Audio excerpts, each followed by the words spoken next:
ಒಂದು ಚಿಕ್ಕ ಹಳ್ಳಿ, ಹಳೆಯ ಮಣ್ಣಿನ ಮನೆ. ಆ ಮನೆಯೊಳಗೆ ಪ್ರತಿದಿನವೂ ಕೂಗು, ಜಗಳ, ನೋವು. ಅಲ್ಲಿ ಒಬ್ಬ ಹುಡುಗನಿದ್ದ. ಹೆಸರು ರಘು. ಬಡ ಕುಟುಂಬ, ತಂದೆ ಕೃಷಿಕ, ಕಠಿಣ ಸ್ವಭಾವದವನು. ತಾಯಿ ಮೌನವಾಗಿ ನೋವು ಸಹಿಸುವ ಹೆಣ್ಣು. ರಘು ಹುಟ್ಟಿದ ದಿನದಿಂದಲೇ ಅವನನ್ನು ಮನೆಗೆ ಭಾರ ಅಂತಲೇ ನೋಡಿದರು. ತಂದೆ ಕೋಪದಿಂದ, ನಿನಗೆ ಏನು ಬರುತ್ತೆ ಹೇಳು? ಓದುವುದಿಲ್ಲ, ಕೆಲಸ ಮಾಡಲ್ಲ, ನಮ್ ಹೆಸರನ್ನೇ ಹಾಳ್ಮಾಡ್ತೀಯ. ರಘು ಕಣ್ಣು ತುಂಬಿ, ಅಪ್ಪ, ಒಂದು ಅವಕಾಶ ಕೊಡಿ, ನಾನ್ ಮಾಡ್ತೀನಿ. ತಾಯಿ ಮೌನವಾಗಿ ಕಣ್ಣೀರು ಸುರಿಸುತ್ತಾ, ನೀನು ಹುಟ್ಟಿದ ದಿನದಿಂದಲೇ ನಮ್ ಜೀವನ ಹಾಳಾಗಿದೆ. ಆ ಮಾತುಗಳು ರಘುವಿನ ಹೃದಯವನ್ನೇ ಒಡೆದು ಹಾಕಿದವು. ಮಳೆ ಜೋರಾಗಿ ಸುರಿಯುತ್ತಿದೆ. ಮನೆ ಮುಂದೆ ನಿಂತಿರುವ ರಘು, ಒಂದು ಚಿಕ್ಕ ಬ್ಯಾಗ್ ಮಾತ್ರ ಕೈಯಲ್ಲಿ. ತಂದೆ, ಈ ಮನೆಯಲ್ಲೀಗ ನೀನಿಲ್ಲ, ಹೋಗು ಹೊರಗೆ. ಬಾಗಿಲು ಧಡಕ್ಕಂತ ಮುಚ್ಚುತ್ತದೆ. ಕತ್ತಲೆ, ಮಳೆ ಮತ್ತು ಒಂಟಿ ಹುಡುಗ. ಆ ಕ್ಷಣ ರಘುವಿಗೆ ತಿಳಿದಿತ್ತು, ಈ ಜಗತ್ತಿನಲ್ಲಿ ಅವನಿಗೆ ಯಾರೂ ಇಲ್ಲ. ಆದರೆ ಅವನೊಳಗಿ ಒಂದು ಬೆಂಕಿ ಹೊತ್ತಿತ್ತು. ಒಂದು ದಿನ ಇದೇ ತಂದೆ ತಾಯಿಗೆ ನನ್ನ ಮೇಲೆ ಹೆಮ್ಮೆಯಾಗಬೇಕು. ರಾತ್ರಿ 2 ಗಂಟೆ.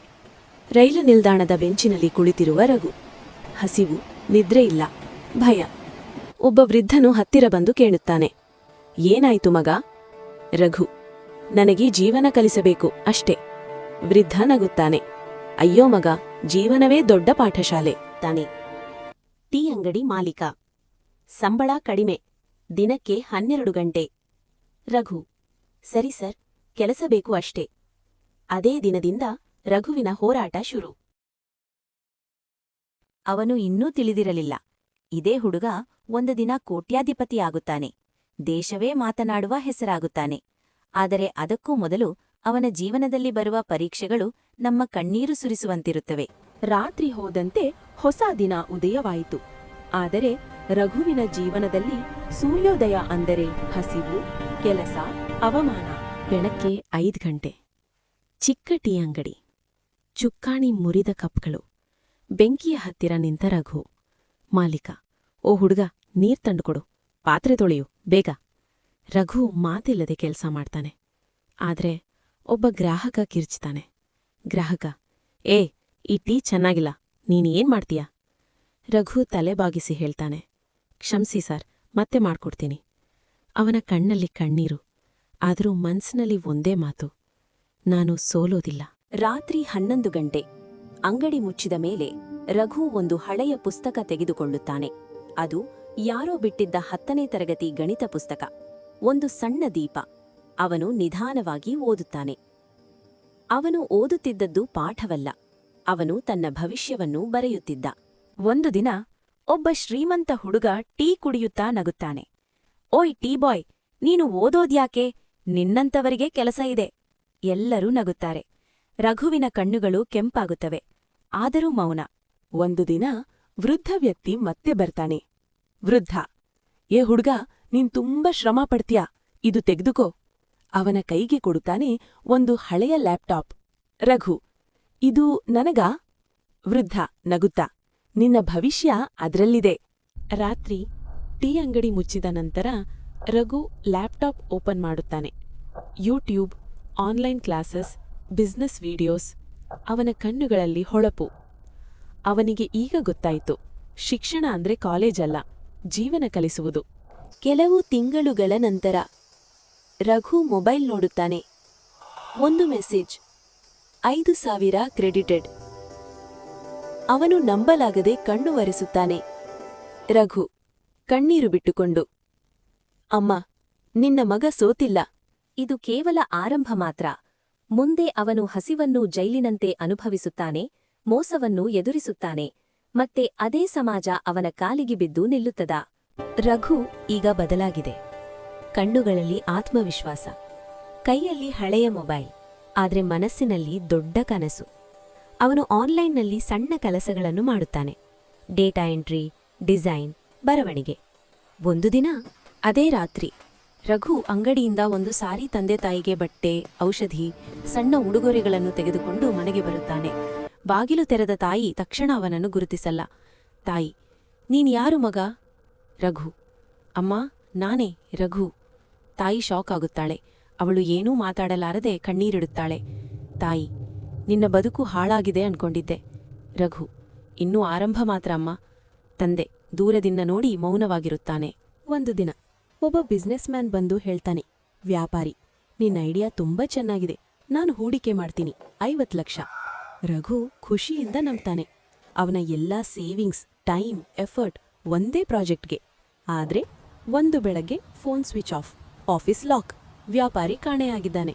ರಘು ಕುಸಿದು ಬೀಳ್ತಾನೆ. ಬ್ಯಾಂಕ್ ಖಾತೆ ಶೂನ್ಯ, ಸಾಲಗಾರರ ಫೋನ್, ಮನೆ ಬಾಡಿಗೆ ಬಾಕಿ. ರಘು ಬೀದಿಯಲ್ಲಿ ಕುಳಿತುಕೊಂಡು ಅಳುತ್ತಾನೆ. ರಘು ಕಿರುಚುತ್ತ: ನಾನೇನ್ ತಪ್ಪು ಮಾಡಿದೆ ದೇವ್ರೆ? ನಾನ್ ಯಾರಿಗೂ ಕೆಡುಕೆ ಮಾಡಿಲ್ಲ. ಮಳೆ ಸುರಿಯುತ್ತದೆ ಅವನ ಮೇಲೆ, ಅವನ ಕನಸಿನ ಮೇಲೆ. ಆ ಕ್ಷಣ ಒಬ್ಬ ನೆರಳು ಅವನ ಮುಂದೆ ನಿಲ್ಲುತ್ತದೆ. ಅವನು ತಲೆ ಎತ್ತುತ್ತಾನೆ. ಅದು ತಂದೆ. ಮೊದಲ ಬಾರಿ ಅವನ ಕಣ್ಣಲ್ಲಿ ಗರ್ವವಲ್ಲ, ನೋವು. ತಂದೆ: ನೀನು ಸೋತಿಲ್ಲ ಮಗ, ನೀನು ಪ್ರಯತ್ನ ಮಾಡಿದ್ದೀಯ, ಅದೇ ಗೆಲುವಿನ ಮೊದಲ ಹೆಜ್ಜೆ. ರಘು ಅಳುತ್ತಾ ತಂದೆಯ ಕಾಲಿಗೆ ಬೀಳುತ್ತಾನೆ. ರಘು: ನನ್ನನ್ನು ಕ್ಷಮಿಸಿ ಅಪ್ಪ. ತಂದೆ ಅವನನ್ನೆತ್ತಿ ಅಪ್ಪಿಕೊಳ್ಳುತ್ತಾನೆ. ಅದೇ ರಾತ್ರಿ ರಘು ನಕ್ಷೆ ಬಿಡಿಸುತ್ತಾನೆ. ಹೊಸ ಪ್ಲಾನ್, ಹೊಸ ಕನಸು. ಈ ಬಾರಿ ಅವನು ಹಣಕ್ಕಾಗಿಯಲ್ಲ, ತನ್ನ ಅಸ್ತಿತ್ವಕ್ಕಾಗಿ ಹೋರಾಡಲಿದ್ದ. ಮಳೆ ನಿಂತಿದೆ. ಆಕಾಶದಲ್ಲಿ ಮಂಕಾದ ಬೆಳಕು. ರಘು ಒಂದು ಚಿಕ್ಕ ಕೊಠಡಿಯಲ್ಲಿ ಕುಳಿತಿದ್ದಾನೆ. ಮುಂದೆ ಹಾಳಾದ ಲ್ಯಾಪ್ಟಾಪ್, ಕಾಗದಗಳು, ಪೆನ್. ಅವನ ಕಣ್ಣಲ್ಲಿ ಈಗ ಅಳುವಿಲ್ಲ, ಅಲ್ಲಿ ದೃಢನಿಶ್ಚಯ ಇದೆ. ರಘು: ಈ ಬಾರಿ ಯಾರ ಮೇಲೂ ಅವಲಂಬನೆ ಇಲ್ಲ, ನನ್ನ ಮೆದುಳು, ನನ್ನ ಬಂಡವಾಳ. ಅವನು ಇಂಟರ್ನೆಟ್ನಲ್ಲಿ ಹೊಸ ವಿಷಯ ಕಲಿಯಲು ಶುರು ಮಾಡ್ತಾನೆ. Digital marketing, online business, automation. ರಾತ್ರಿ 2 ಗಂಟೆ, 3 ಗಂಟೆ, ಸೂರ್ಯೋದಯವಾಗುತ್ತದೆ. ಆದರೂ ಅವನು ನಿಲ್ಲುವುದಿಲ್ಲ. ಒಂದು ದಿನ ಇಮೇಲ್ ಬರುತ್ತದೆ.